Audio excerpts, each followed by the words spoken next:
born in Sterling? Was he born in Sterling?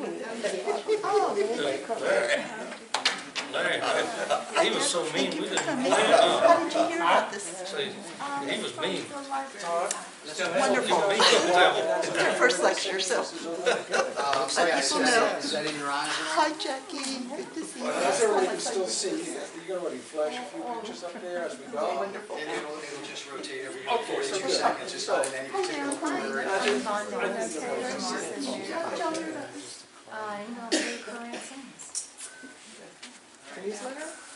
Grants. Well, thank you. Hi, Jackie.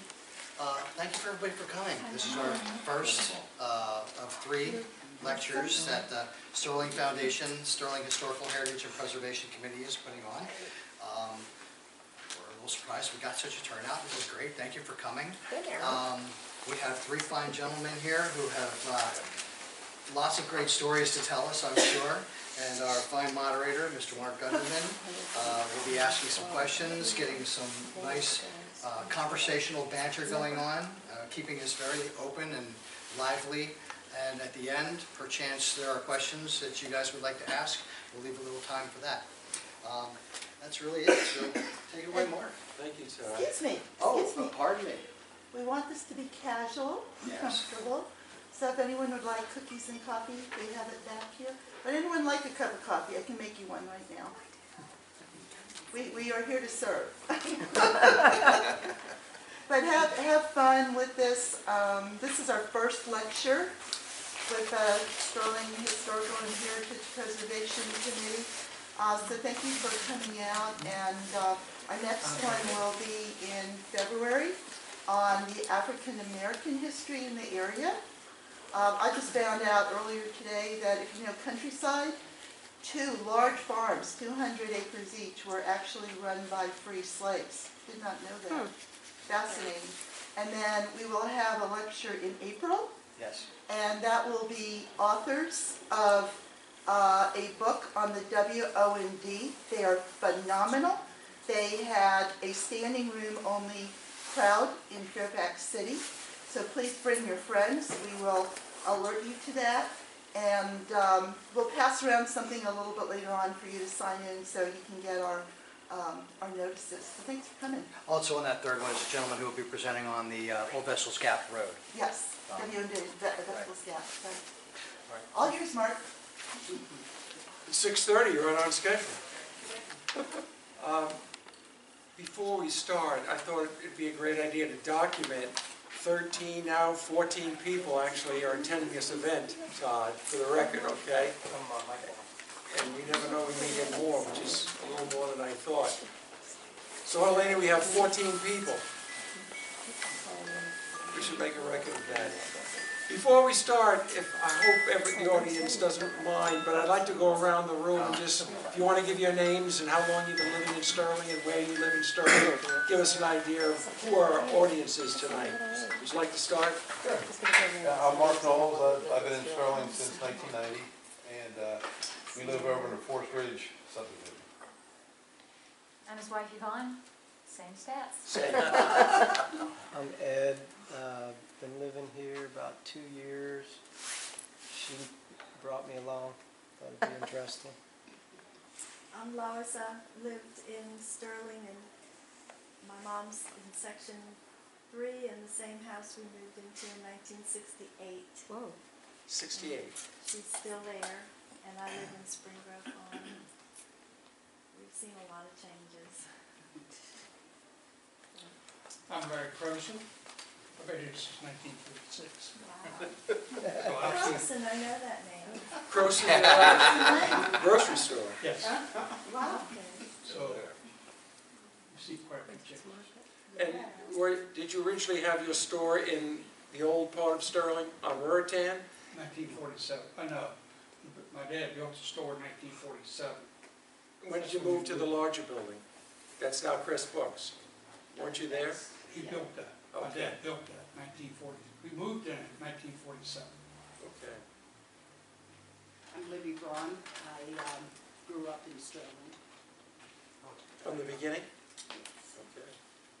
I'm Scott Kanoki. I've lived here for 15 years. I think it was 2002 we moved here. Very happy here. I'm Linda Lawson. I grew up in Sterling from 1938. My dad had a grocery store, Larry's sister, Croson's grocery. And I'm the husband of this young lady, but I don't know anything about Sterling except I grew up in Arlington. Well, you'll learn some today. Okay. Tonight. Go ahead. My name is Mike Ball. That's my pop. And I was born in 1964 in Sterling Park, and I've been kind of a on-again, off-again resident ever since. So, Did you work the antique store back like in 2007? I was a part-time unpaid employee, I guess you could say. He helped me with my flea markets. I think There's I, the one- I think the I next- interviewed him the in next one over. 2007.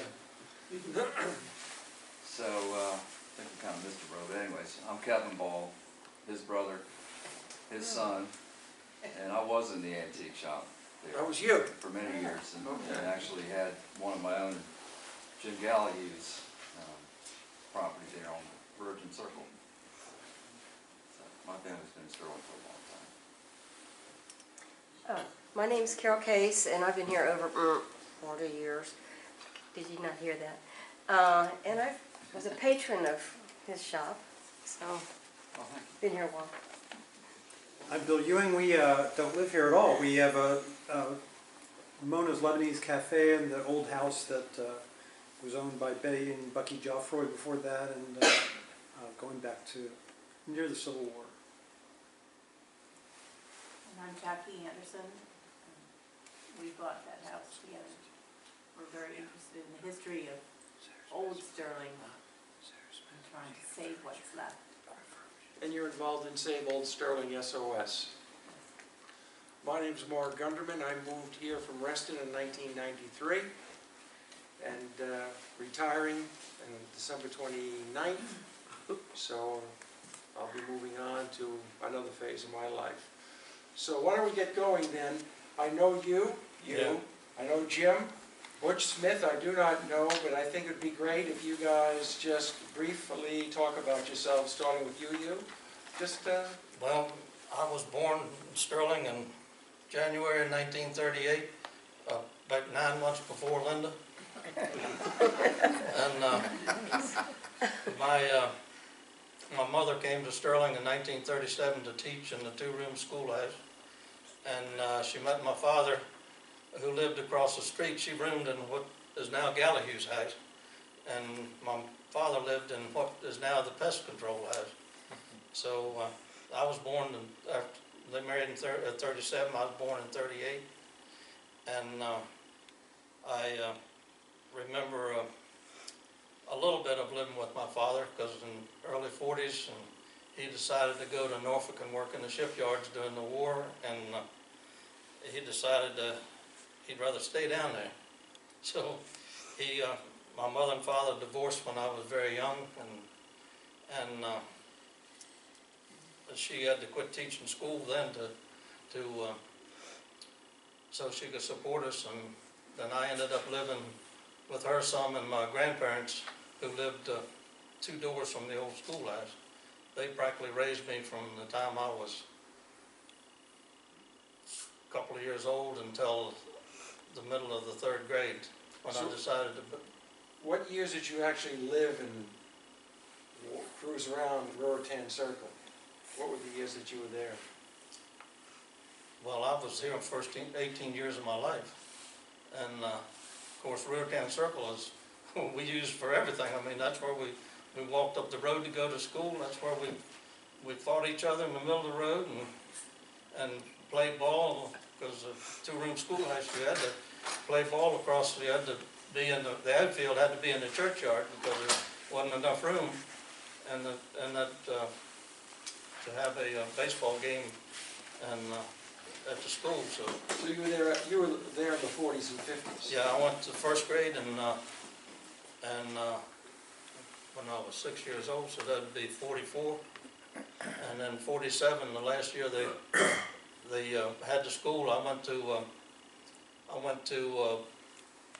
the 3rd grade for half a year, and then my mother remarried and moved down on the other side of 28, and so I decided then to go live with my mother, and we had to. I had to go to Ashburn then because we was on the wrong side of the tracks, and that was an experience too, because Will Solomon had this old school bus with nothing but wooden benches in the middle of it. And I wish Tom Hummer was here now because he had to ride that thing. Right, he didn't tell me about that. And he'd stop by and pick us up, and we'd have to sit on them wooden benches. Well, old Will, he had a bad leg, and when he needed to stop at school bus, he would take his hand, put it up on the leg up on the brake, but we always got to school. But I don't know whatever happened to that bus because I only had to ride it 1 year. Because then we came back to Sterling. And then, So then, Butch Smith, why don't you tell us, I don't have a bio on you, so why don't you embellish about your life, when you were born and where did you live? My father was Buck Smith. He was born and raised here too. The house is gone. Daddy's house sat right next to the old Baptist church in Sterling. Right across, he went to school in that 2-room school. And I was born in 47. Larry's older than I am. And I've been to all these stores. Go up and Larry and I were really good friends when we was growing up. Go up in his room and he'd have all these airplanes hanging on the ceiling.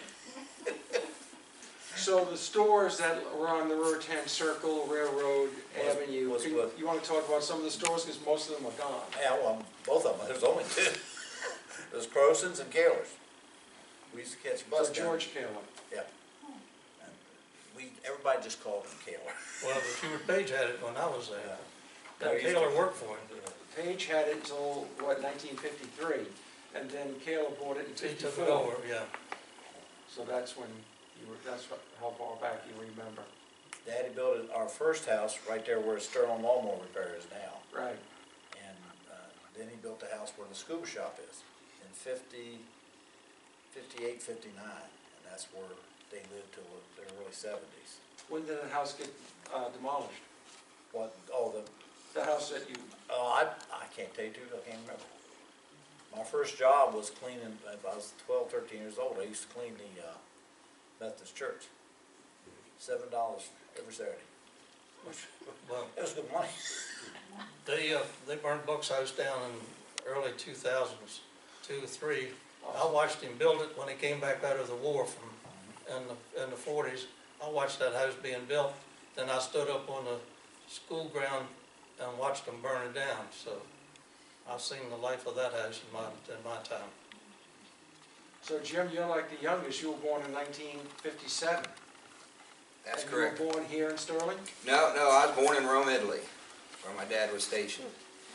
And then we came back to the States in 59 and lived down on Gallows Road across where Fairfax Hospital is now. And then Dad decided he was going to retire.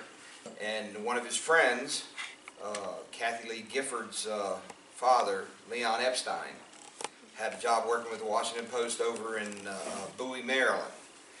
So he got Dad a job working way out in the country, way out in the boonies. And in Sterling we had 12 newspapers we come out here with. 7 of them were construction trailers. And it's amazing how many people here have thrown newspapers. I worked for his dad and then worked for him. Not the one I was taking around to the carriers. My boys were. I was a pressman at the Post for a while and the Washington Star for 40 years. Right. Well, 21 years at the Star. But and you worked with a lot of times there. Yeah, I had 2 trips there. And I spent 43 years in the printing trade, but I printed the paper that Jim delivered. I just wanted to bring everybody's attention to, is this going to stay up, the map, for a while? When does it rotate? 42 seconds. Okay, so this map, everybody wants to look at it. I found this map somewhere online, made a JPEG of it and saved it. But it's about the oldest artifact I could find when I was writing a story about Old Sterling. But it's the original plat for the railroad station in 1871, and you can see they spelled Loudoun wrong. But I guess it's when Church Road wasn't straight, right, at one time? No, it was a bend right there. Then it was a bend up where Loudon Furniture, that was another sharp turn. And when did they straighten it out? In the early 70s, because the estate bought property from my grandfather, which was his cow pasture behind the barn, and to straighten out Church Road down. And for the record, our day, there never was a train station, but the train station was built in 1860. One burned down, and they replaced it in 1906. And then the last train station burned down in 1928, and they never really replaced the train station. They just had like a pedestrian It was shed. like a lean-to. It had three sides to it, and where you could get in out of the weather. Right. And my mother used to catch the train when I was a baby. We'd go up to Ashburn, and her father, they had the farm right where Broad Run High School is. Her father would come out and get us, and then take us to the farm. Before we move on, I have a set of questions I'm going to ask our guests tonight, but I thought maybe if anybody has any questions you want to ask, anybody curious why we have them, go ahead. That shows the main track of the W&O on Washington, Ohio. Is that the same as the Washington and Old Dominion? Yes, just changed names. But this is 1871, right after the Civil War. The trains were shut down in like 1862, and then they were revived around 1868. I think the original name changed in 1870, and this is probably a plat when they were restored. So that's the bike trail, not what we call a bike trail. Yes, that is it. And it's, there is very little on Sterling before 1900. This is the oldest artifact, unless Todd or Helena, you know of anything else. Well, I'm just remembering that old Church Road, when we moved here in 1977, was, it was pretty much a dirt road and a gravel road. It was not paved? It was not paved. In 70? Yes. Wow. Yes. You're talking about, That's down Sterling Part Park. of Church Road? you're talking about one goes from Sterling Park out to the church. Now, that was dirt road. Oh, yeah, that was dirt road, But yeah. But the part that goes down to the W&OD, a lot of that was also, it was not paved the way it was now, and we saw tractors on it, which was, oh, yeah, there were a lot of tractors. Well, you lived there. Yeah.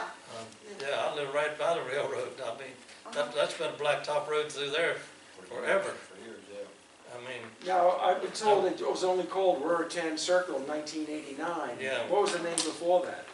Sterling Road, I guess. Church Road. 625 is what So that was Old Church Road, right? The one that's now Ruritan Circle before they straightened it out. Correct. Okay. Well, as far as I know, it was only called 625. I mean, Okay. Yeah. and the road going out, which is now Cascades Parkway, that's the only blacktop road we had to get out of Sterling. Cascades Parkway. Yeah, that went out to 7, Right. and that was the only blacktop road. You go to Herndon, you had to go on a dirt road. When I was young, when you go to Ashburn, you had to go on a dirt road, and that didn't get changed till I was 12 or 13 years old. I was Wax Pool. Okay. Which is now Wax Pool Road. And 625 went all the way across Broad Run, right? Oh yeah, it went all the way to Ashburn. Okay. And that didn't get changed till I was 12 or 13 years old, because I was in Babe Ruth in baseball, because that's the only place I could go to get a team. And I want to mention the Tillets, Mr. Tillett and Edgar Tillett. They were kind enough to organize our baseball, because I loved the game of baseball. And they were kind enough to get us together and make a baseball team for our Babe Ruth team. But my mother had to take me up to Ashburn after that road got paved, and right in the middle of the summer, and the tar was hot, and we got tar all over her car, and I can remember having to spend the next day cleaning that car up, because she had taken me all the way back and forth to I just Ashburn. wanted to show everybody, this is a picture of the schoolhouse that you actually attended up to 1947. And these are some various shots in the back of it. And this school was built in 1880. It still exists today, for some of you who may not have been on Ruritan Circle. Of course, we'll give a plug to Mona's Cafe, Jackie and Bill. My My grandmother went to that school in 1907.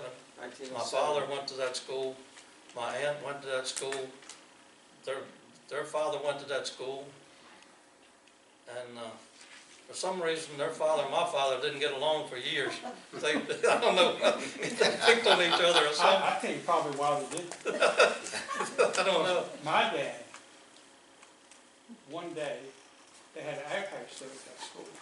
And somebody was in it. He went and turned it over while they were in it. And he could have been. He ran home. He went home and then went back to school again. I That's don't the time know. he went to school. Well, anyway, we turned that outhouse over a lot. Every Halloween, that outhouse went over. They didn't have schools for troubled youth back then, right? Well, They had a battle. if you let me into this stuff here, you can find out a lot of what I want to Sterling. Oh, we was paddled at Sterling. We went to school in Sterling Elementary, 1 through 5, and then we were shipped up to Ashburn for 6 and 7, and then all the way up to Leesburg for 8 through 12. So you went to the Sterling Elementary that was built like in '64? Oh, you went to the old bricks? The old bricks. Built in '47? Yeah. Oh. 47, right? Yeah.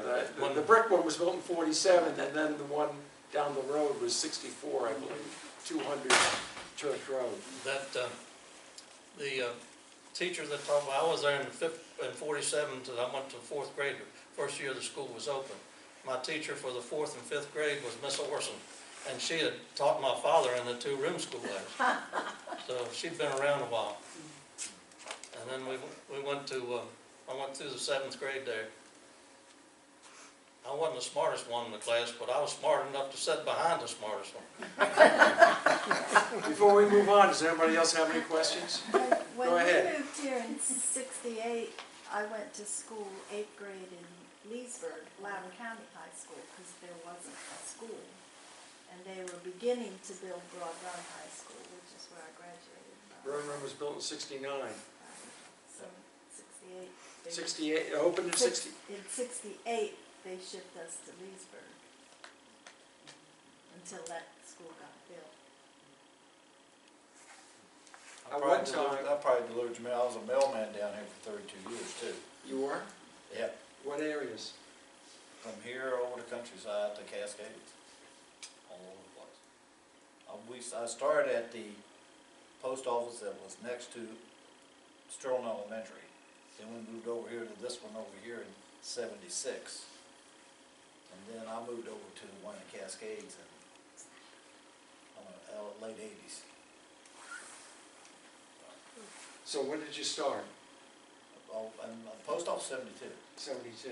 And where was it? Oh, so it was the It was right next to Sterling Elementary. That's what the post office was? Yeah. Next to Tart Lumber. Tart Lumber, right where Tart Lumber was, yeah.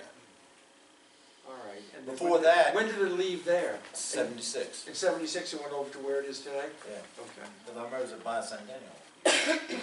And then before that, it was right there between Kaler's store and the furniture store. Furniture store.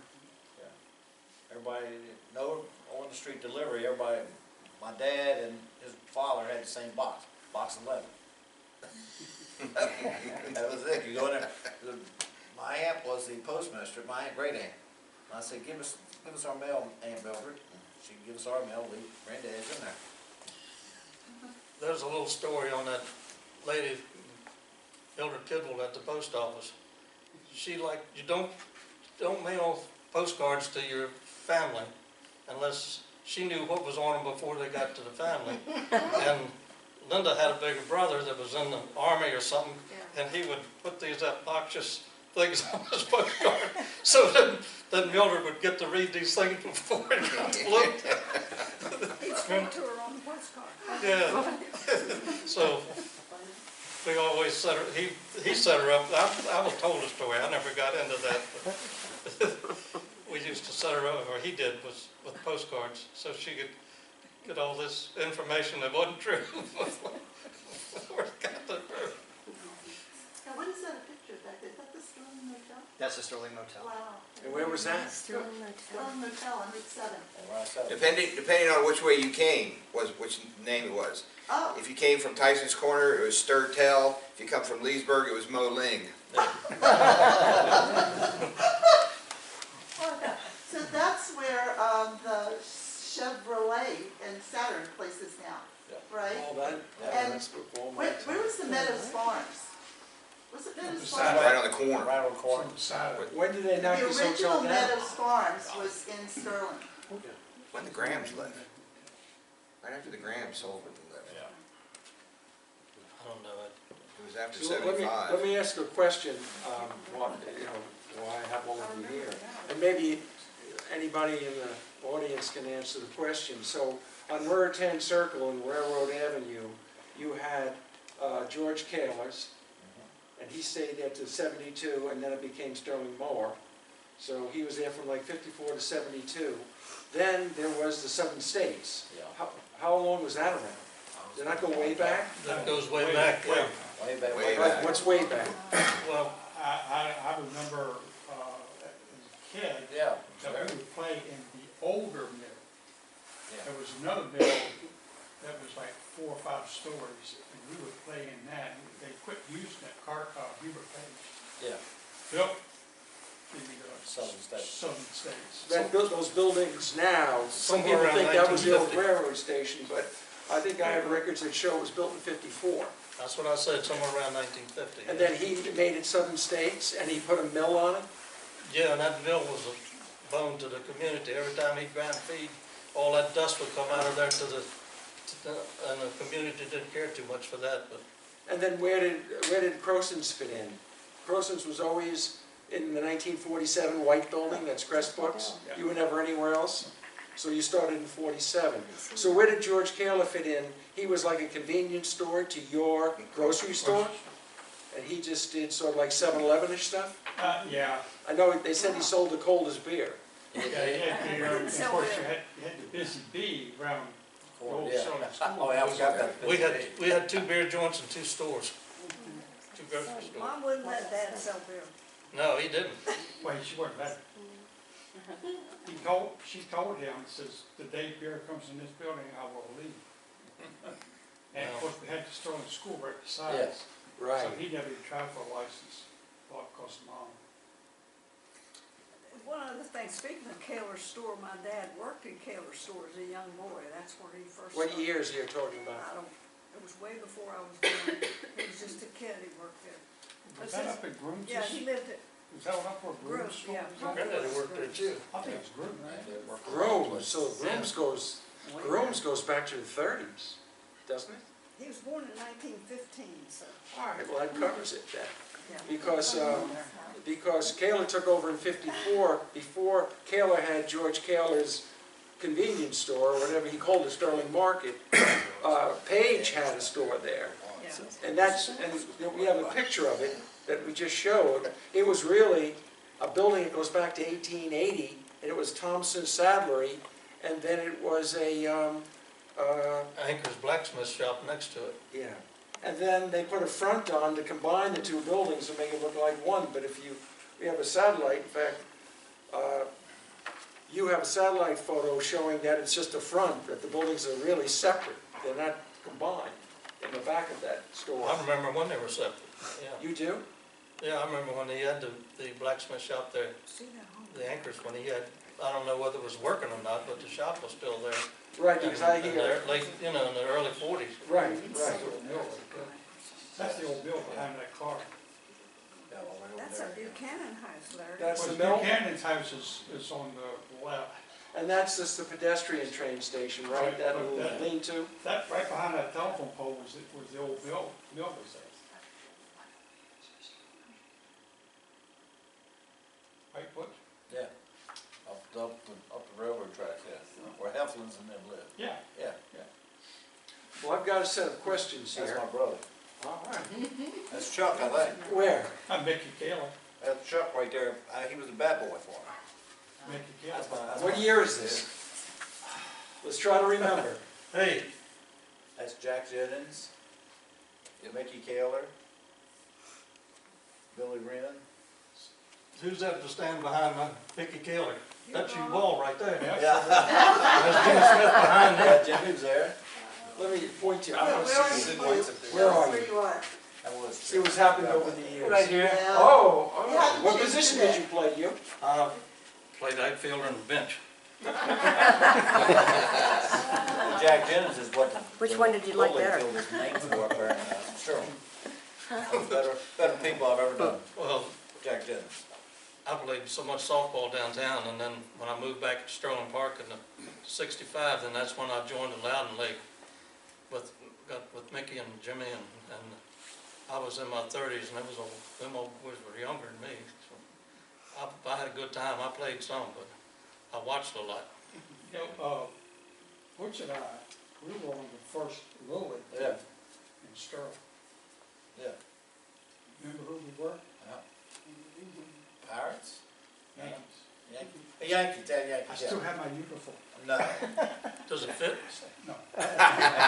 We used to have to go all the way up to Percival, Roundale, no, Middleburg, all over the place. That was in the mid-50s. Yeah.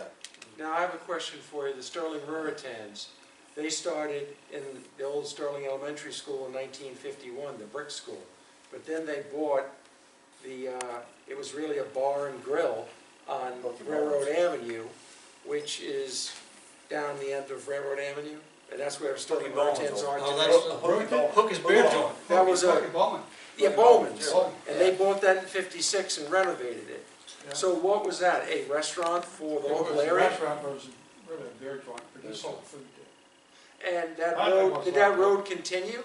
No. Because it dies Well, now. it did. Was he at the end? What it did was, that road It went intersected down in to with the dirt road. 28. Yeah. Went down to the dirt road.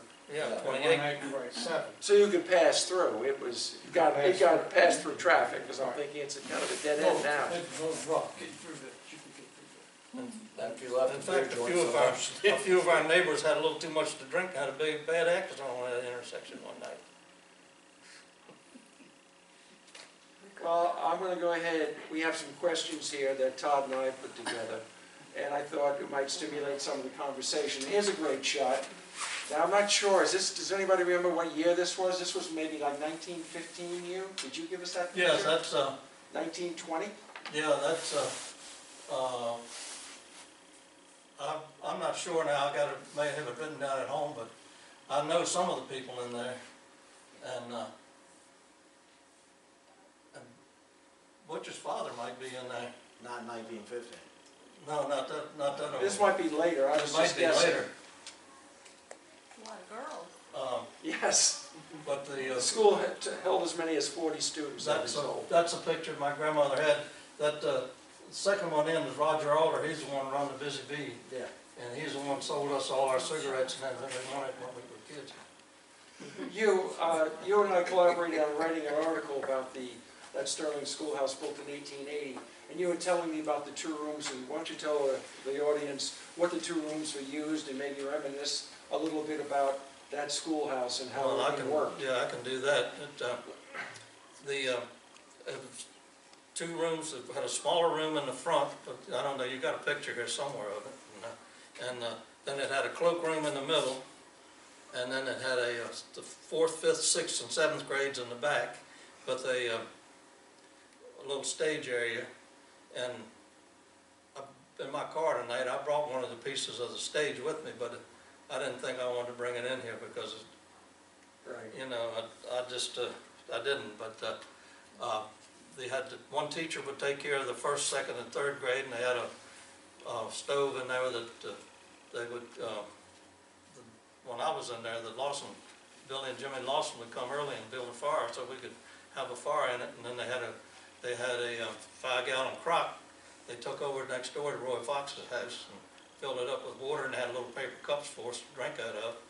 And then in the cloakroom they had a little kerosene stove with the burners that you turn up, and some of the ladies like Mary Smith and all would make soup and bring it over there, and then the county would give us a half pint of milk. But my grandmother lived so close that when it come time for lunch, I'd go run across the street and get my lunch, because she had a wood stove, she fixed me these baked potatoes and that wood stove, and it was too good to sit there and eat that soup and drink that milk that I didn't like. And, What chocolate? and then the principal of the school had the 4th, 5th, 6th, and 7th grade, and that's where my mother came when she came in '37 to teach in that room. Now, Tommy Homer's mother came to Sterling to teach in that school too.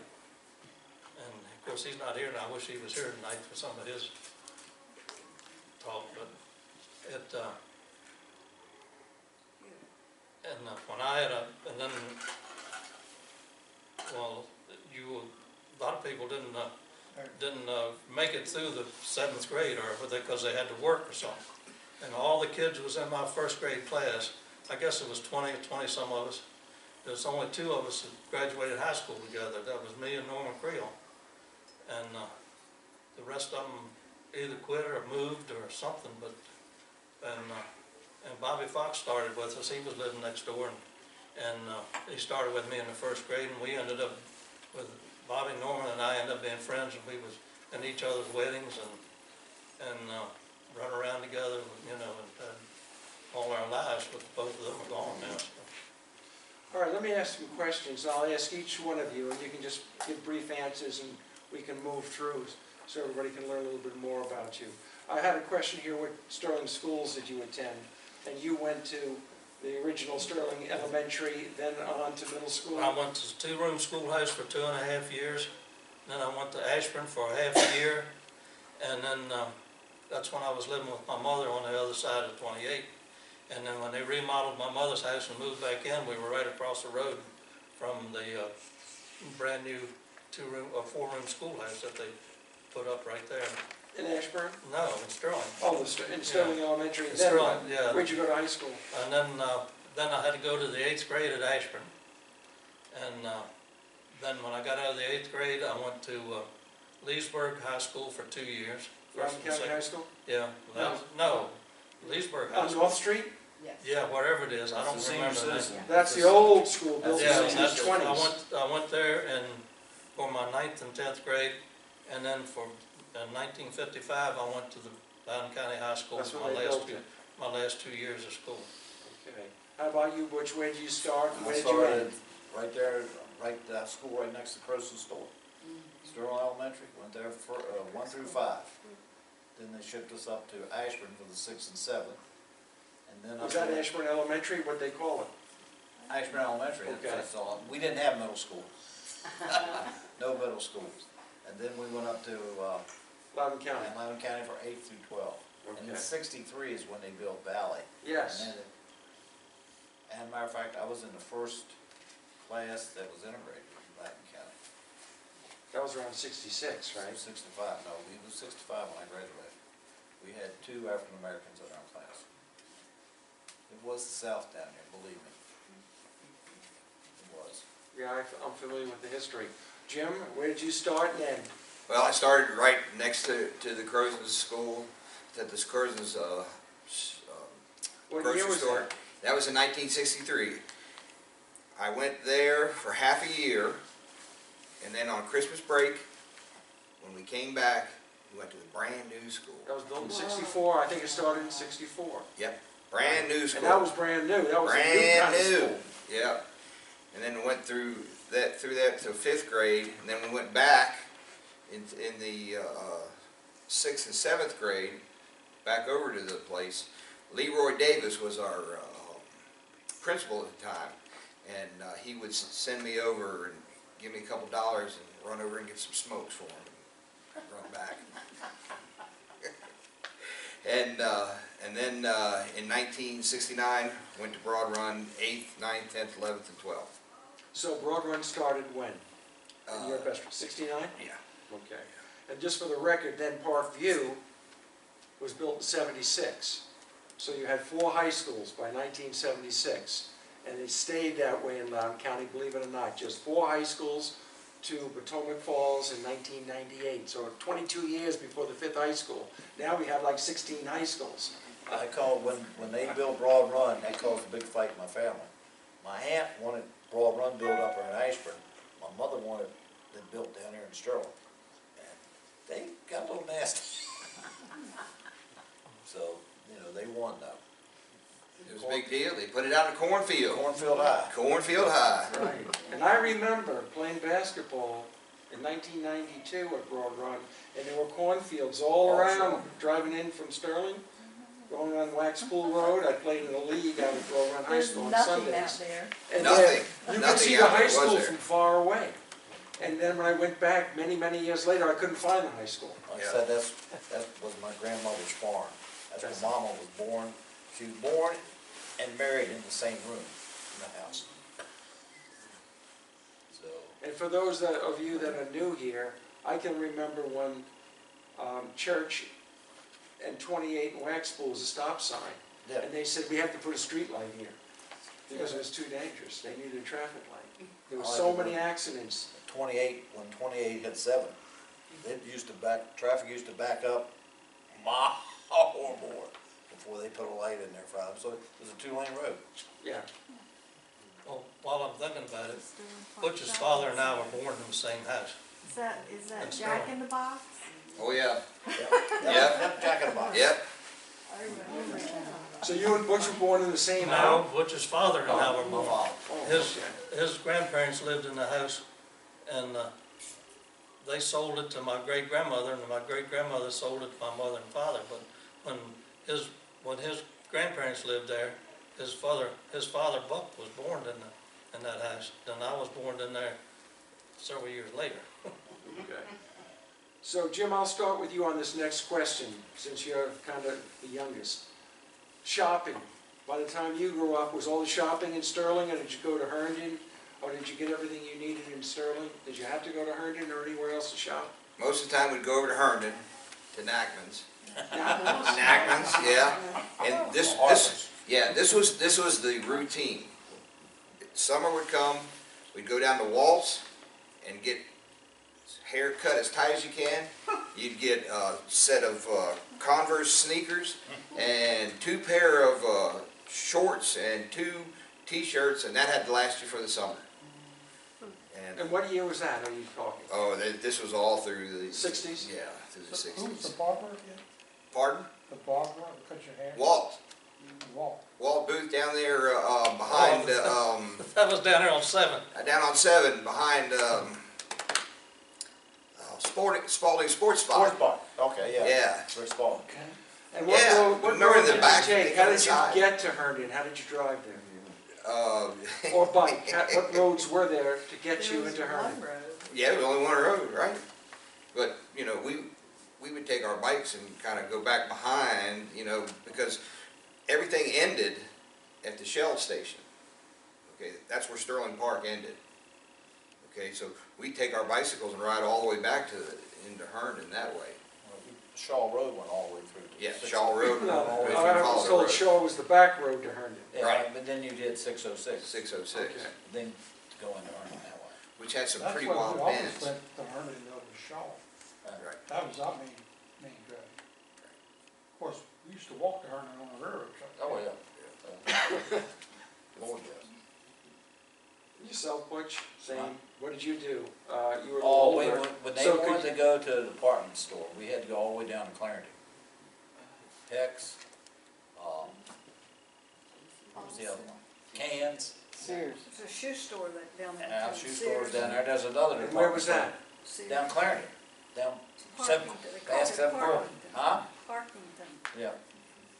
That's where they. Where was that? Arlington. Right down 7. Clarendon. Go Yeah. down You 7. got on 7 and went to Arlington? Yep. Yeah. Yeah. That's where we had to There go. wasn't Down on anything Glebe in Road. between. Yeah. That's Yeah. where we done our How many Christmas lights stuff. are on that Oh, road? not bad, man. Not Not many? very many. No. No. So it was a quick commute? Yeah, an hour more probably. Oh, an hour?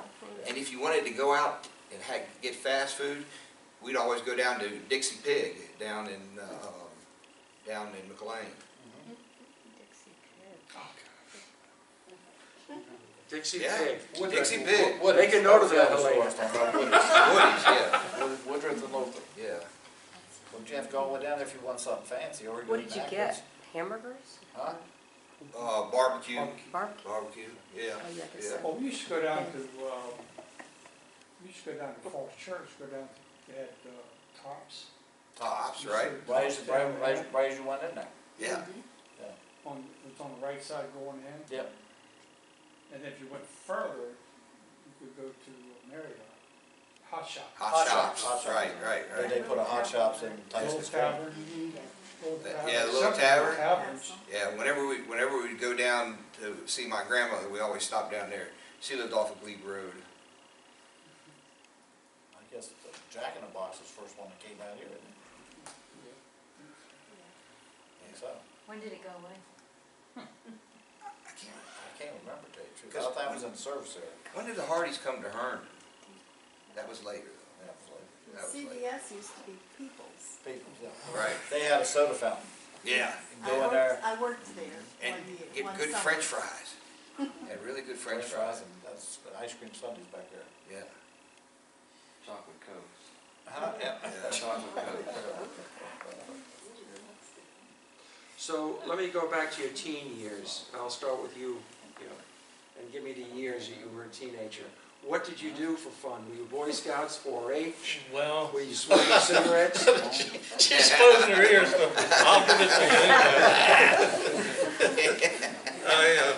Well, my teenage years, back when I was 12 or 13, my stepfather decided he was going to have a woodworking shop, so he built this woodworking shop in the backyard and got all the proper tools, and we were going to make park benches. So he got my stepbrother Art and I, and we were teaching us how to, we cut these boards out and we bent the steel and we were making these, and then he got ill and died soon after. But before he died, he got these, another idea that he was going to make some money. Well, he got these incubators and ordered 100 rooster chickens, and we raised those things up, and then when it come time to get them neutered, well, he lived through that, and then the man that neutered them, out of 100 of them, you miss one once in a while, and the ones that he missed, he made them mad as hell, and we had to build after Arthur died, Art and I had to build this chicken pen to keep these chickens in. And we had to go out there and feed and water these suckers. And it'd take two of us, because one of us had to go in with a broom, and the other had to go in and feed and water to keep the mad ones off of because the ones that they didn't quite get right made them mad. And when they got out there, they got mean as hell. And so we kept them off of, one kept them off of us so we could feed them all until they got up to 8-10 pounds so we could get rid of them. You sold them? Oh yeah, finally, my mother got rid of them. Did you make profit? I can't remember now, but I'm glad for they were gone. So that was like 1950? And yeah, then when I was, well, yeah, I was 12 or 13, I'd be 50, 52, somewhere in that neighborhood. And then after that, let's see, what was the next thing I got into? Well, I was into playing baseball and getting into Babe Ruth, and I got a story in here about them building our ball field for us, and then they put the 4-room school in there. All the neighbors got together and dug the stumps out and made us a ball diamond, and then behind the old brick school. Yeah, where it is now, it's still there. Right. But we'd have to make our own rules because we got a hole in the backstop. You'd have to put a piece of carpet over it. When the ball gets stuck in the carpet, you'd have to make a ground rule for that. And then we'd have to, where the water run through the shortstop, we'd have to fill in the ruts so we could play ball. But I played ball there until I was all the way through high school till I left. And so that was like 54, 55, right? yeah, well, on up to that, yeah. How about you, Butch? We played ball. We played ball. You played baseball? But you're a little younger, so what? You're talking the 1950s? You were a teenager? Late 1950s. We played ball all the time, every day during the summer. How about drive-in movies or anything like that? Was there there a movie theater? Herndon or the Gallihuh. You went to Gallihuh in Leesburg? Yeah, movie. Or there's one all the way up Purcellville too. Well, if you really want to go big time, you go down to the state down Falls Church. Well, or go to Winchester. You go when I got to be 16, I had a car, but after that I had this bicycle that you got around on all the time. And when I got to be 16, entertainment then was the roller skating rink in Percival, and then you would go over to Winchester if you really wanted a big night, and then when I was dating, I used to go over to the drive-in theater over in Harper's Ferry. I don't remember any movie I ever seen, but I went over there.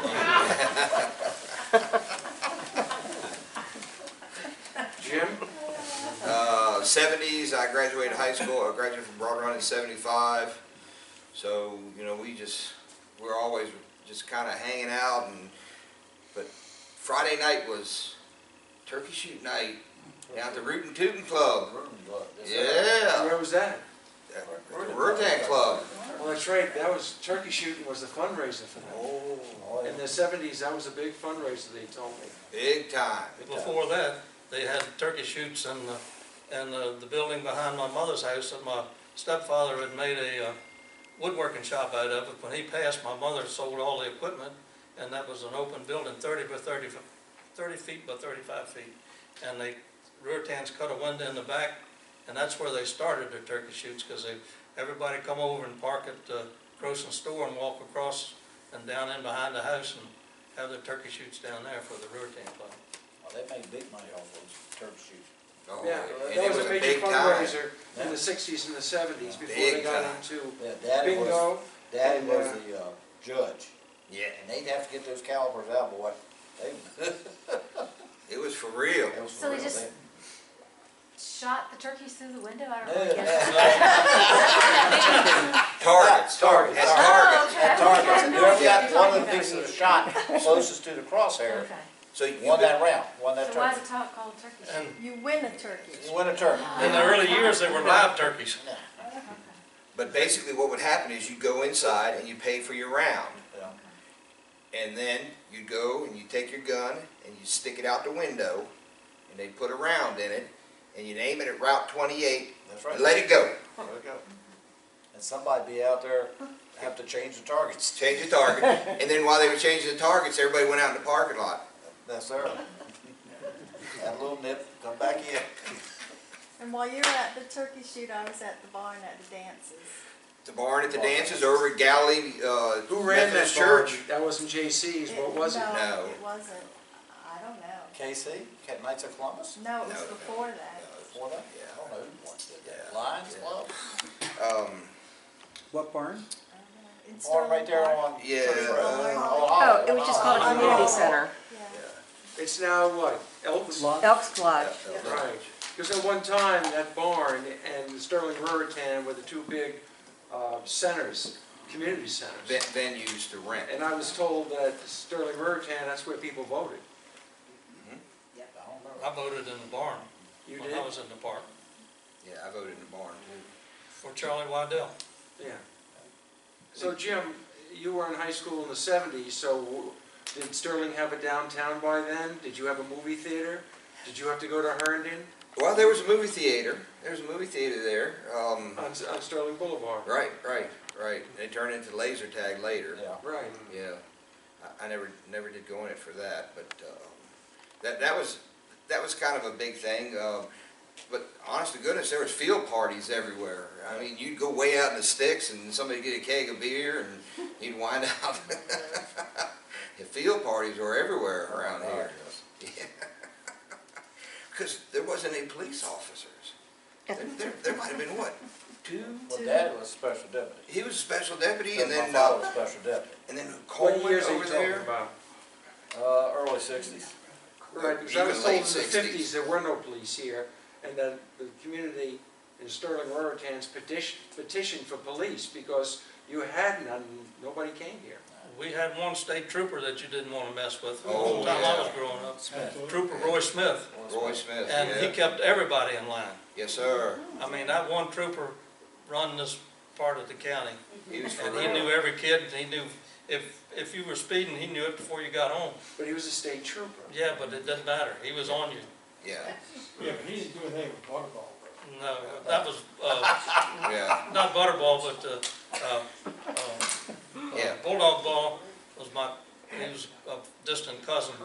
And, Roy Smith would find him out where he was too drunk to get home, and he would put him in his troop, cruiser and take him home and put him on the front porch of his house and knock on the door for his wife to come out and get him. It was just a different time. It was totally different. Right, I can imagine. They would catch you drinking, they'd pour your beers out and tell you to go home, or gonna tell your parents. Drive slow. Yeah, drive slow. As far as, we know you guys played a lot of baseball, but attending sporting events, did you have to go in and see the Nationals, or did you have minor league baseball here? Senators. Senators. Broom Waddell used to take me and Larry, almost every, tell us what, 5 or 6 years opening day to the Senators. So Fred Tadman. Fred Tadman. Fred Tadman. In the 60s? Yeah. Senators came in the expansion came in 1961. Yeah. That's when I started going. Yeah. I did go to Griffith Stadium a few times. Yeah, they used to take us, I was a safety patrol when they took all the safety patrols down to Griffith Stadium to see the ball game. And my seat was behind the girder. And they had the girder still in the stadium. Yeah, I got to go to Griffith Stadium a few times, but I've got to see a doubleheader, and I still got the Cleveland pennant, and I watched with a guy by the name of Star pitch, but Bob Feller was on the bench. I could see him close enough to see him, and I can remember because that was some good times. And when I was young, I had family lived up in Purcellville, and my uncle and he liked baseball, and I loved it, and so we followed the Loudoun League around. So what was the Loudoun League? I've heard there were some good ball players. Where did they play? They Ashburn? They played in Ashburn. They had Aldi had a team. Unison had a team. Lovettsville. Sterling. Yeah, no, that was before. Sterling didn't have a team until Sterling Park. That's new stuff. But Purcellville, Farmers Field, that was and Round Hill. Farmers Field existed. Yeah, and that was the big teams in because it was like a ball. I mean, it was good baseball. They draw 500-600 people on Sunday, and they passed the hat. And so they had stadiums that could hold 500 or 600? No, you just stand around. You stand around. They had little benches around that you could sit on and. Or chair, you bring chairs. You know, you bring a folding chair, but most of them are leaning on the fence and just, but I mean, it was a competitive league and it was a big thing around here for a long time, for a lot of years. And there was somebody by the name of Kelly wrote a book about the Loudoun League, and I've got it at home.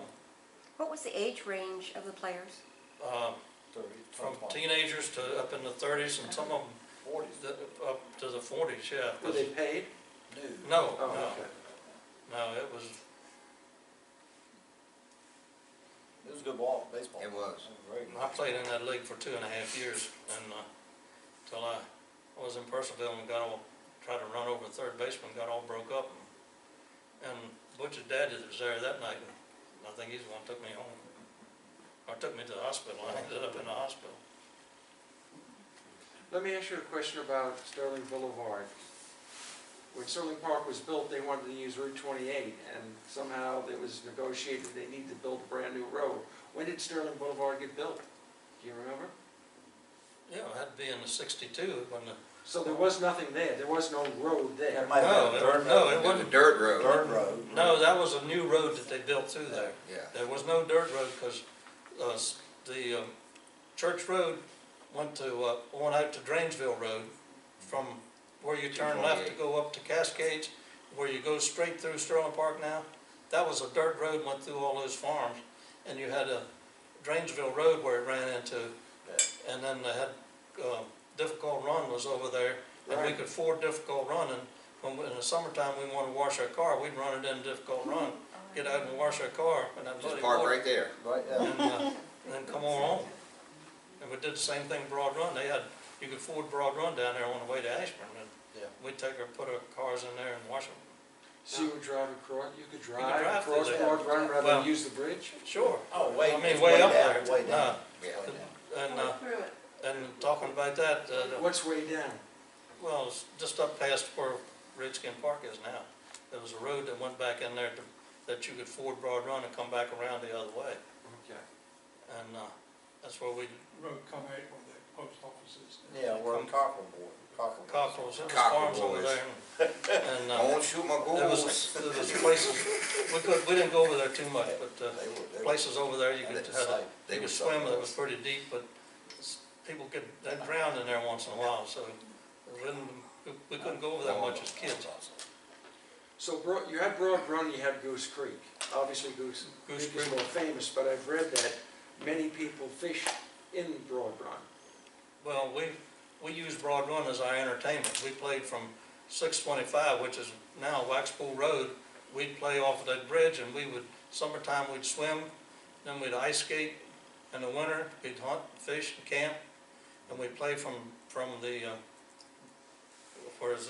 Waxpool Road over to the railroad bridge, and we'd get up on that railroad bridge and play on that railroad, and when a train would be coming, we'd jump down in there on the cement girders, and when the train would go over, then we'd crawl back out. And you're talking probably the 1940s then? In the 40s, yeah, I was in probably 3rd, 4th grade then. But that's where our entertainment was. We would use Broad Run. That's where we went. And Butch, did you do anything with Broad Run? Or Yeah, were you beyond well, see, that? when I was 15, 16, I worked for a farmer around there called Fred Taverner, the biggest farmer around. Taverner? Taverner. Yeah, he had the farm right there where 606 and 28 meet. Because the Taverner family was, big. in history, big because that, at one time, Flavius Taverner had a blacksmith shop or a welding and wheel shop that he kept till like 1930. That's probably a different. A different Flaverner? Yeah, that's Flavius. And he was right next to the saddle. It was a Taverner that built my grandfather's house. And 1898 was a different family too. Okay. But he would take us after we make hay all day for $1 an hour. He would take us swimming in Broad Run. There was a big hole close out to 28. You could swing out there and drop in the water. Mark, going back to that discussion about when Sterling Boulevard was built, before it was built, that historical road that goes through Claude Moore Park, was there any? Vestal Gap? Vestal Gap, was there any sign of it through Sterling? Not in the old town of Sterling. I know Dr. Moore had it on. That was on Dr. Moore's property. Right, it was, that's what, Vestal Gap went through the town of Lanesville. Where Sterling Park is right now. We were all afraid of Dr. Moore, so we didn't mess around over there. For good reason, too. Would he shoot you with buckshot or anything? No, people thought he was a homeless guy. Well, he really did, but You wouldn't have believed it to meet the man. you wouldn't believe it. Oh, it was unbelievable. And ratty old car. Oh. He would come in the post office and complain about the price of stamps. And, and I think he just wanted somebody to talk to. Him and my uncle used to get drunk off my uncle's homemade wine. Why was he called doctor? He was a doctor. He was a doctor. He was very smart. He was a very smart man. Doctor? Oh, yes, for real. He was a very smart man. That's why he took payment, too. He took land as payment. Yeah. And, I can remember him coming out to Hubert Page's Southern States to get his feed for his stock, and you just didn't say much to him because he just got what he needed and going home. But in the later years, when I was in the Scouts, he brought me over and he wanted to donate some property to the Scouts, and he did donate a lot to out here somewhere on I don't know what road it is now. They changed the name so much. But anyway, he gave us a plot of land where the Scouts could go. Did he treat people or animals? People. No, he was a people doctor. He was down in D.C. In D.C. somewhere. Maybe Georgetown. I never went to him. Maybe Georgetown. He was a high dollar doctor. He was, Yes, sir. So he's like that British program with that nasty doctor that's antisocial. Well, you know the one I mean?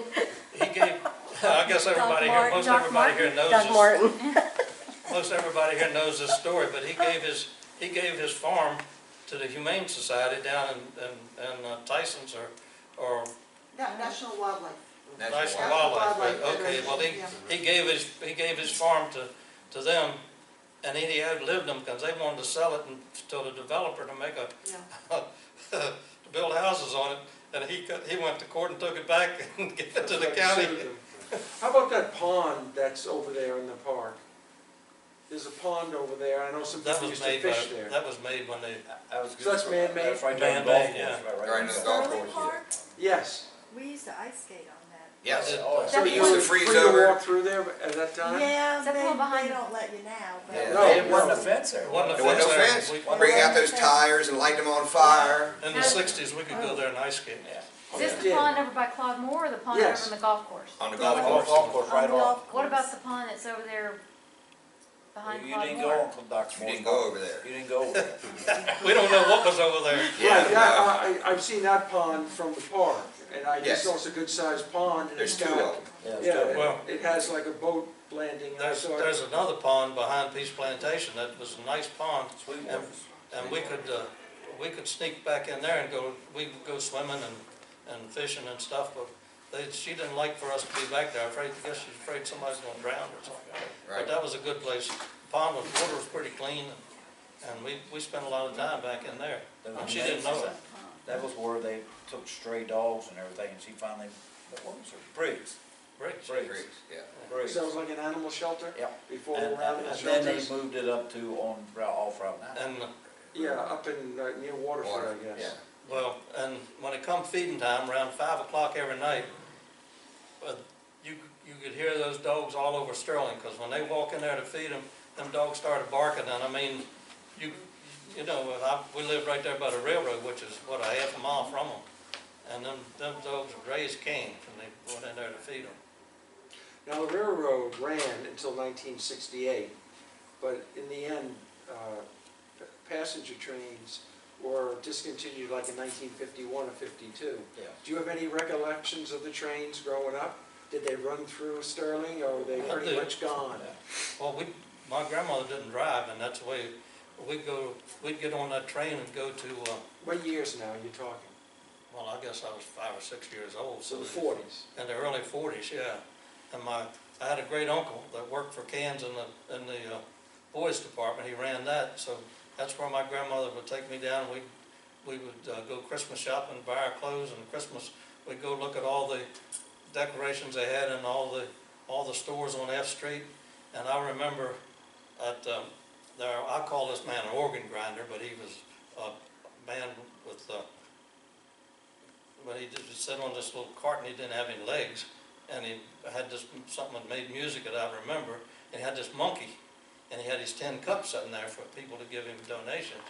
But I thought that was something when I'd go down there, and he was right close to Murphy's 5 and Dime, and I would sit there and watch that monkey while grandmother done her shopping, and then we'd go over to Cans and see my great uncle and get whatever we needed for me for Christmas, or whatever she needed to buy for Christmas. So how long did you ride that train? Till when did you stop riding it? Oh, I rode it probably almost up until the end. I can't remember now when it ended, but well, I got a car. 63 is when they stopped using it for the. I got a car in 16, so I didn't. You didn't need a train anymore. I didn't need a train anymore. So you're talking like 54. And how about you, Butch? Did you use a train other than when you were a child? My mom did, but like I said, we would ride up to Ashburn, and my grandfather would come out from the farm right there with Brooklyn High School. And that's 1950s or 40s? I was born in 47. I don't remember doing it. Oh, okay. They said we did. And Jim, do you remember the train coming through town at all? Oh, yes, yes. Until when did the train stop running? When we would go to school, that was a big thing. You'd have to stop the bus. There'd be a guy would get off with a flag. He'd look both ways. Then he'd go on the other side and he'd flag over. Then the bus driver would drive on across. Put pennies on the rails too. Yeah. What years are you talking about? 60s? Yeah, that's 63. Well, the freight train ran until they got Dulles Airport. They hauled all the material. Right. I know they made some money hauling concrete for the runways. Yeah. I think that was 62 or so. And we'd catch the train to Roslyn, and then we'd get on a streetcar and go on over to F Street and get off and then come back, and we were right there. I mean, we just had to walk 100 yards to get back in the house. But you don't remember taking the train to Leesburg or yeah. Percival? Oh, you did? I did, because You could take the train to Percival. I took it to Percival, and my grandfather, he wrecked his car a few times, and it was always Charlie Graham up in Percival that we'd take to get our cars, where we get the body work done, because he was a good body man, and we'd get our cars fixed up there, and you could ride the train up to Purcellville and get your car and come back, you know. So I do remember doing that, and I had family that lived in Purcellville too, so I could, and my grandmother rode the train to Leesburg a lot, because every time she needed to go somewhere and my grandfather wasn't around, she had to go on the train because she couldn't drive. Let me ask you another question. We'll change the subject from you to your parents. So I'll ask all three of you. I'll start with you, Jim. Like, what did your parents do for entertainment? Where did they go when you were a kid? Did they have to drive a long ways, or was there adult entertainment in our area? Well, during that time, you were connected with the church. And so we'd have ice cream socials at the Rootin' Tootin' Club, or you'd have different things would happen, and it was always associated with the church and the different things that went on with that. You know, Howard Snell would cook a roast beef dinner, or or any of these things would happen, and that's what a whole lot of the community was then. And then there were some groups that started up. The JCs actually started up in the 60s and the 70s, and so that there was other social groups like that. But I can remember going riding up, visiting other towns. My dad was a Gideon, and he would go and preach in different churches. So I got to spend a whole lot of time riding with him and going to different churches. Like, give me some examples of churches in towns. Oh, we out Front Royal. We'd be out in West Virginia. Was it always Methodist churches or all kinds of churches? No, it was all different types of churches. In fact, I remember some very vocal and excited Baptist churches that we went, and it was pretty eye-opening for me, to say the least. But we would go, and sometimes we'd hit 3 services on a Sunday morning. But everything was more of a community base. You knew everybody. Like Hugh's mother was my first grade Sunday school teacher, and Butch's mother was my substitute teacher from the time I was in first grade all the way up until I graduated high school. If one of my teachers got sick, his mother would come in there, and buddy, you sat up straight. You sat up straight. There wasn't no fooling around. Oh, you ain't got to get over on this substitute. She'd come in right away. So you went to Sterling United Methodist Church. Correct. And that church was deconsecrated in '83, and they built the new church on Church Road. Correct. On East Church Road. Correct. And how about you, Butch? Did you attend the church? Yeah, I think I did. I had a 5-year penance going to Sunday school. I was married in that church. Sterling United Methodist Church. 51 years ago. Larry was my best man. 37 years ago. And you went to Sterling United Methodist Church? Yeah. I did. Did anybody go to the Guilford Baptist Church? It wasn't a Baptist. It was empty. It was empty. empty. Only time we'd go in there when Junior Smith would play the organ for us. So that church was, I know it was never totally, it was sort of what they call pastors would come to that church occasionally. So it wasn't until Mr. Clemens from Ashburn come down and opened that church up, and that was in the 60s or something. Larry might know more about that than I do. I don't know if it was the 60s. I always thought it was always there. I didn't know. Right, I'm writing an article on that church going back to 1857, and it really didn't become a full-time church until 1954. And then by the 60s it was a growing church until the 80s, where it slowly faded out again. And I'm trying to get the history of the church from 85 to 2000 as kind of a blank. And maybe you're telling me it was empty a lot. It was. When I was a kid, it was empty. And that church is 1880. I know, but from when I can remember until I left Sterling, I don't remember Mr. Clemens come in and so it was, in your youth, it was always Sterling United Methodist Church. That church was kind of vacant. I got a little bit of a story on that United Methodist Church. When I was 4 or 5 years old, before my mother joined the church, she was a member of that Methodist Church for 45 years, and she done everything in there but sing. And she would tie 10 or 15 cents on a handkerchief in a knot and send me to Sunday school, so I wouldn't lose that money before I got there. And then I'd go to Sunday school, and when they had this Christmas program one year, and I had a couple of lines to say. Well, I learned the first line, and I stood up and said this first line, and when I got ready for the second line, I said, well, I forgot the rest, and I went back and sat down. And my Aunt Mary, 50 years after that, she was in the audience. She said, you know, you remember when you said you forgot the rest of it? And I heard that for 50 years. After. What other churches were in the area? Many of the churches that I know in the Sterling and Herndon area are new, like 1960s. What other churches were there in the 50s and 60s? Shaw Road, there was a Pentecostal church up there. On Shaw Road? On Shaw Road, Is right up Loudoun? from the Busy Bee. I can't remember the name of it. Does anybody remember any other churches? Remember that? There was an Anglican church down towards Drainsville. Right here, that church was kind of destroyed. Up on Potomac View, there was always an African American church up there. What was the name of it, do you know? We had the our MYF group had to go to Herndon to join the group in Herndon, that big stone church, so that we could have enough. And Tom Hummer, they were in our church in Sterling, and they got old enough to drive and took us down there on Sunday night for the MYF meetings. And I think that's where Tom met his wife down there. Okay, so I know that church. That's the old stone church in right there. Herndon. But there weren't many other churches in the 60s and 70s that you can recall?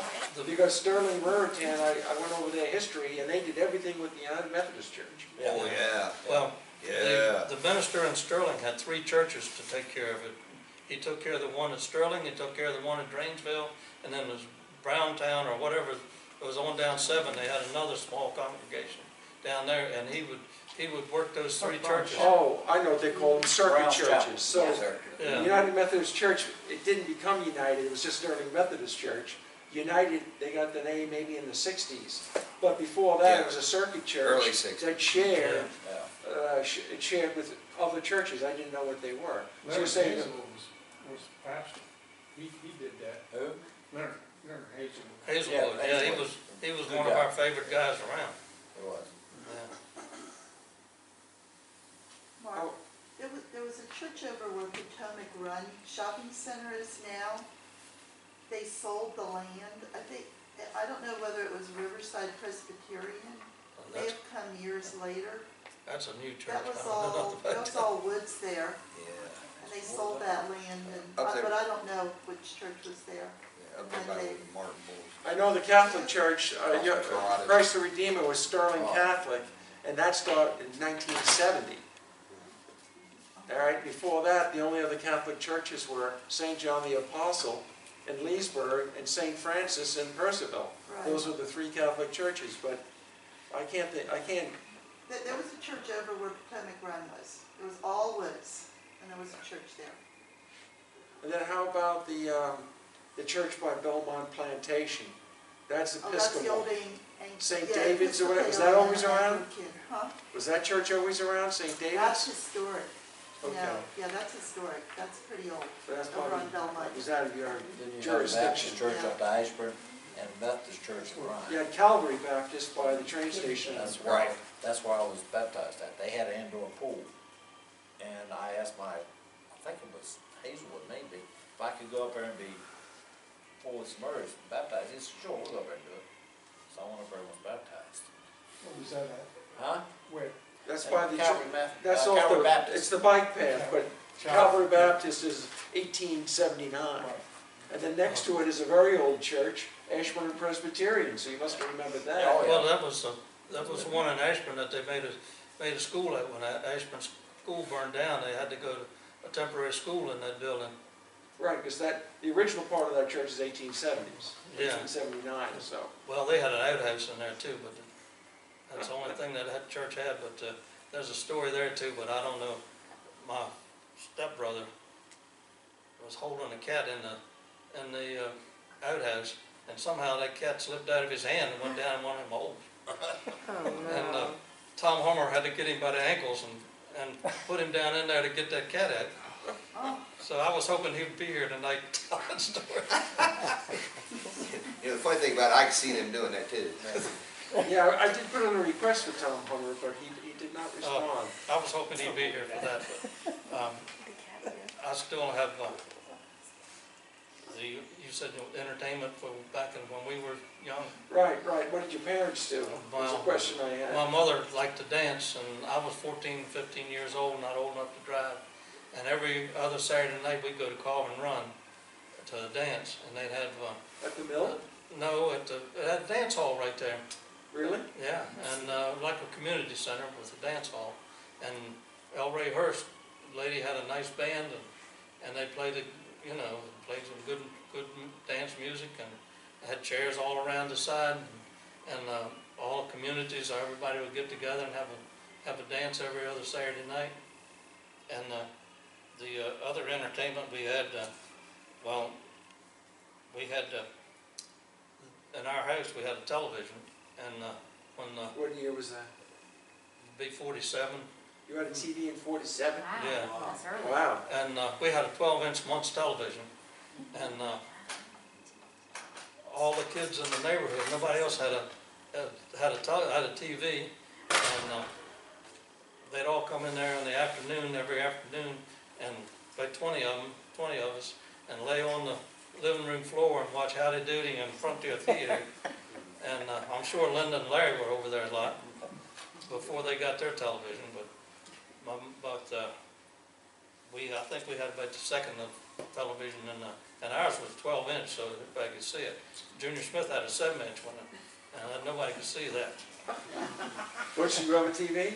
Yeah, we got TV. Grandma and Granddad had one too. Junior, he's my uncle, but we always called him Junior. He started a little radio station when he was a teenager, and he could broadcast in Sterling. Yeah, I was part of that too. He'd have all us kids together, and one of us was the disc jockey, and I was the newsman. And Wade Lynn, he lived up the street. He'd always listen in, and he'd call in requests. We'd have to play music for Wade Lynn. Junior was something else. My folks' entertainment was circled around the Virgin Club. See, Daddy was one of the charter members. That's right. I think I did read that. I went back and looked at the history to the 50s. He was one of the charter members. And I remember Smith being a charter member. He went 50 years without missing a meeting. Okay. And why don't you tell us a little bit why we're here about the Rotary Club in the 50s? I mean, again, when were you born? I was born in 47. Okay. So, because Tom and I went through all of the notes going back from 1951 right up until about 2010. Yeah. But since you're here, you can tell us a little bit about what was going on. By that time you grew up, they had the Rotary. Oh, they had a Rotary Club, but Daddy built... You had dances there, I know that. They had dances there, oh yeah.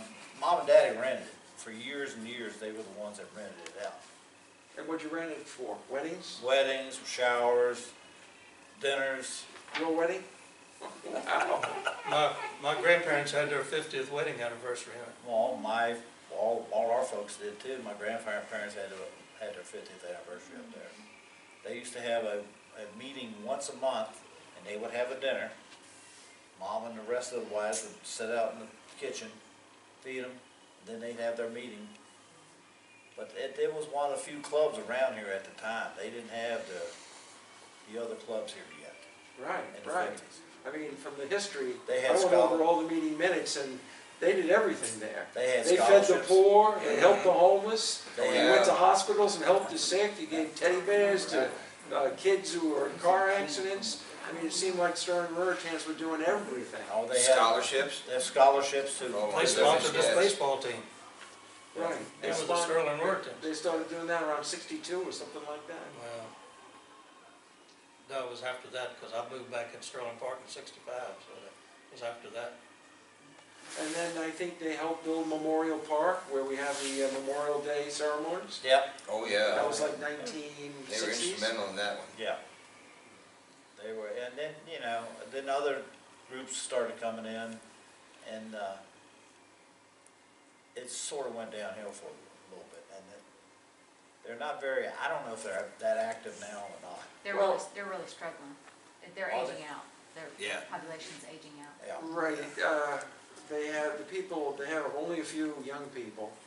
Yeah. I know they just got a website and told them you have to put your website together. Because I took my daughter there one night, and she said, if you don't have a website, you don't have a business. And I think that startled them a little bit. But they have a little website now. We published an article about them. And the public schools system, I think now that Hattrick is gone, he used to attend that school outstanding academic event every year. They gave a scholarship to all the schools. Oh, yeah. Ball Run, Parkview. Yeah. They used to give out 20,000 a year. Yeah. Oh, in yeah. scholarships, Yeah. but I think they're down now because bingo is starting to drop. Yeah. And their bingo is a huge resource. But I think you're right, they do write a lot of checks. I don't know if they're that active anymore. There's so many other nonprofits. But at one time, they were like the nonprofit. Yeah, they were. And then Sterling, yeah. Yeah. What I'd like to do now, it's 8 o'clock, is open up the floor to the folks in the audience. It's just, if there's questions you want to ask these gentlemen, feel free just to raise your hand. If there's only one person, just go ahead and ask. If a few of you raise your hand, I'll let everybody have an opportunity. You have a question? Yes, sir. Probably 15 or 20 years ago, when I was riding in the car listening to a radio station, I was listening to a DJ that was from Sterling. And he recounted a story where Holly and Church is, where the vet building is. It used to be all woods before it's now all houses. He was talking about a haunted woods back there. Anything to the folklore, to the myth that he was relating? It might have been much later than your all's times. It might have been in the 70s. I think it probably was. Yeah. There was a couple old houses that were back there that were in real bad disarray. Remember the one that was next to 7-Eleven? Colson's old place. Yeah, they lit it on fire one night. There was always stories about that one. And then if you went towards Cascades, there was a house that kind of set up on top of the hill over on the right. And there was always, you know, talk of it being haunted and stuff. I'd never gotten involved in any of it. I didn't. Well, there's a little cemetery back over in there somewhere that might have been part of that. But Yeah. they got that fenced off in there. It's, all the farms had their family plots. Right. They used to lead to a lot of stories like that. You know, there'd be like 6 or 7 graves here, and you'd be walking through the woods, and then. Any other questions? Somebody over here had a question, I thought. he got up. I just like to say something about growing up in Sterling. Yeah, go ahead. It was, like Clinton said, it takes a village. You couldn't do nothing in Sterling. It didn't get back to mom and dad.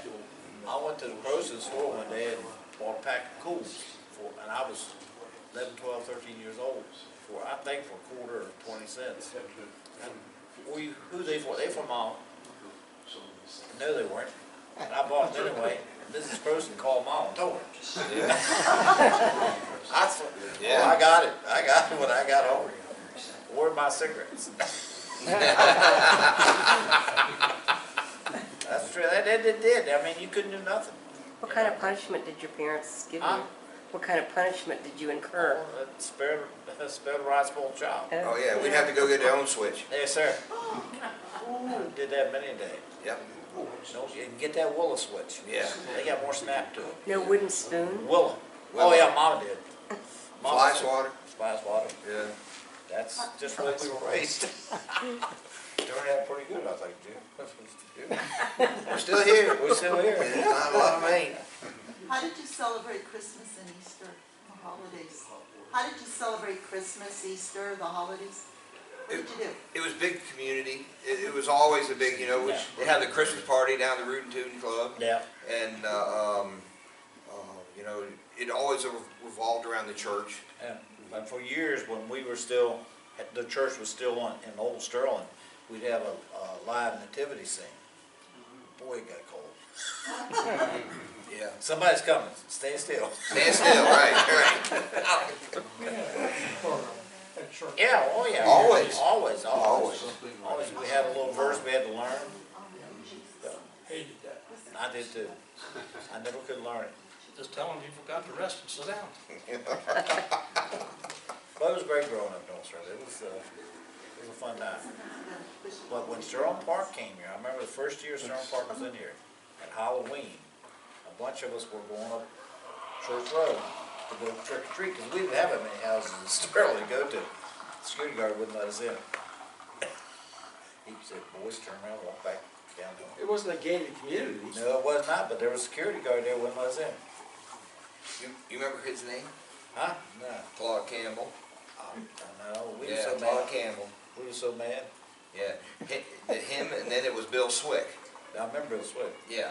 Well, I mean, where did Sterling Park start? I mean, those houses were built over the course of what, 10, 12 Yeah, years? 62, 63.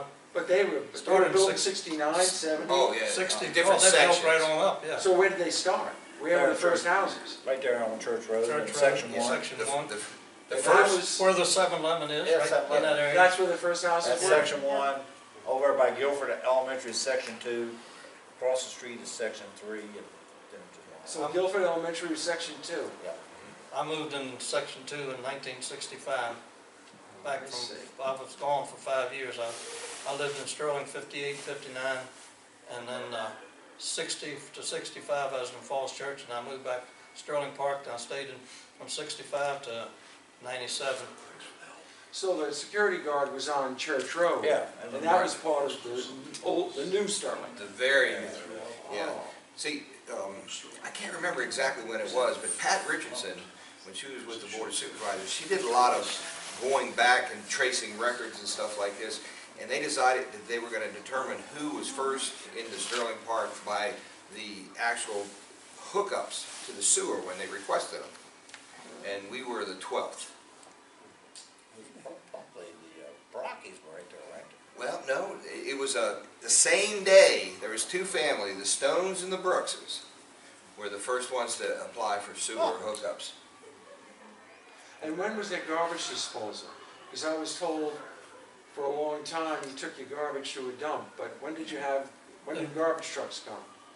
We never did have a garbage truck. Well, We burned it in the backyard. Right, that's what I heard. When do you guys remember garbage trucks? We always had, from 65, we always had garbage trucks in Sterling Park. Oh, 65? yeah. Okay. That's when I moved in. I guess, I don't know what they had from 62 to 65. Yeah. There was. Mr. Renner. You collected garbage? Yeah, his old man lived on Wax Point now. Had an old pickup truck. He didn't know how things stayed together. That's what I was going to say. The pickup truck would come around and get our trash. Yeah. Right. And then the nursery, not nursery, the dairy used to come and drop milk off. Yeah, at your house. And Charlie Chips. Thompson Dairy. I can go back further than that. Joel T. used to come through grandmother's house. I wanted to ask about the cemetery, Old Sterling Cemetery. Can you confirm that it was on the other side of Church Road at some point? It was. It's still over there. I got a relative in there. Yeah, we got relatives in there. Oh, okay. And what, it filled in? It was filled up? I don't know why they went to the other spot. I really don't know. It fell in just. That whole corner belongs to them. Huh? That whole corner. Whole corner, right. Belongs to them. Right. Well, when I was a kid, you could rabbit hunt in Sterling Cemetery on the good side. That's how grown up it was. They didn't want to spend the money across the street. Whatever it was. What's the reference of good side versus not good side? What's that? What does that refer to? What's that? The good side. The good side versus The new not side. good The new side. side. The new side. Okay. I should have said the new side. Did you have a question you wanted to Yeah, the ask? good people are buried over on the good side. Go ahead. Vestas Gap Road again, Yes. there's a mile or two preserved in Claude Moore. Yeah. There's a very small piece over in Dulles Town Center. Right. Is there anywhere else in Loudoun that there's any remains of the old Vestas Gap Road? The only place I would think of is by the old toll house on Broad Run. Oh, but that's not Is that? Well, I assumed that had to be Vestal Gap, because Vestal Gap is Marie's Road. And it used to run by the old Williams Nursery, and I remember it used to go all the way to Route 28, and that's where everybody dumped their trash. Yep. I used to drive my pickup truck down there, and there was a circle, Oh, yeah. just gravel, and then there was a rise, and that was 28. And I assumed in the old days it went straight across into the toll booth, you know, the toll house, and then it crossed the bridge, or maybe it merged with the old bridge that crossed over 7. And so that's probably the last remaining piece of it. But now that's all been filled up when they built the mall. Right. Once you get past Williams Nursery, it kind of dies. Yeah. There's hardly anything left. I was over a few years ago to photograph down at the toll house, and some guy came down and kind of challenged me. He thought I was police or narcotics or something, and acted like something was, he had something going around there and didn't want anybody around. That was the impression I got. Well, He was threatening me down what's there. the name of the company that's building there? The one guy that's got that house there, Yeah. he's mad. He's just mad. Oh, is that it? Because they built that road behind him. He's fought real hard to put that road wouldn't go through there. Oh, I see. He's Okay. mad. He's been mad. That's Russell Branch. Yes. He comes by you Right, now. behind There's a him. super bridge, a huge bridge crosses Broad Run. Right. But Kincora now is, Right. It's going to renovate the they were gonna toll renovate the toll house and extend put, the- they were gonna try to build a path along Broad Run, right? They're- But that hasn't they're happened. putting a trail in there. No. It won't More than happen for privacy. several years, Yeah. and they're doing the archaeological studies and all of that. Right, so that's kind of the end of Vestal Gap, I would think, right there. And much of your I Vestal was down Gap, with my camera, and this guy was threatening me. Not overtly, but he was. He's a very cantankerous person. Yeah. Yeah. He still lives there? When were you there? About 10 years ago. All right, yeah, all right. So I lots happened got there. the, Lots happened there now. got it on my computer, the images I could check and see when I took them. I'm not sure, but yeah, he. You know the pond that's there, right next to his house? That's an old quarry. They quarried the stone out of that to build that bridge. It's because I wondered, how did that pond get there? It's sort of like it deviates off Broad Run. That's why that pond is still there. But Back that to- road, the old toll road there isn't, that runs parallel with 7, that's not Vestal Gap Road. I'm assuming that it is. Oh, you think it is? Well, what else could it be? well, your Vestal Gap Road questions will be answered in our 3rd seminar in April. With a gentleman is coming to speak on Vestal Gap at WNOD. So hold those Oh, okay. questions. Yeah. Okay. And just so everybody knows, we don't know of any area in Loudoun where there is an actual inventory of all of the historic or old structures. Fairfax County has been doing it for years. So about 10 years ago, I started the inventory. I'm about 85% done with it. And we have an intern now who will be working with us through Northern Virginia Community College. They have a historic certificate program. So she's going to be helping build the inventory, and we hope our inventory for Sterling will be the first one presented to the county. So it's like another, kudos for Sterling. Seems to me I found an old book in some library around here on, I think it was Fairfax, old maps of 100. Yeah, I've got in the inventory some things in Drainsville. If you're coming up Route 7, just before you get to Drainsville Road, if you look over on the right, you're going to see the remains of some old structures with like chimneys. And we haven't gotten so far as to what they are, but they are in the inventory, and they were a big part of that whole Sterling, Drainsville community. Because a lot of people would also go the other direction to Drainsville, But I've got a question for you guys. There's a house on Lincoln Avenue. Remember Bob Poole? Bob Poole, yeah. It was his house. Bob Right. Poole was the owner of Nationwide Insurance. So what's the history of that house? Was that part of like a farm there? Yes, yes it was. And what's the name Church Mill? Was there a mill there? Well, there was this gentleman by the name of Glenn Mills. And he built Church Mills. Okay. And how about the house? It was bought when the land was purchased and everything was sold. It's a beautiful stone house. It's gorgeous inside. It's a stone house. I can't remember the name of the people that used to live there. I used to go up and visit with them all the time. Interesting, okay. And there's another one, when you go back, what is it, on Beach Road? You go Beach Road into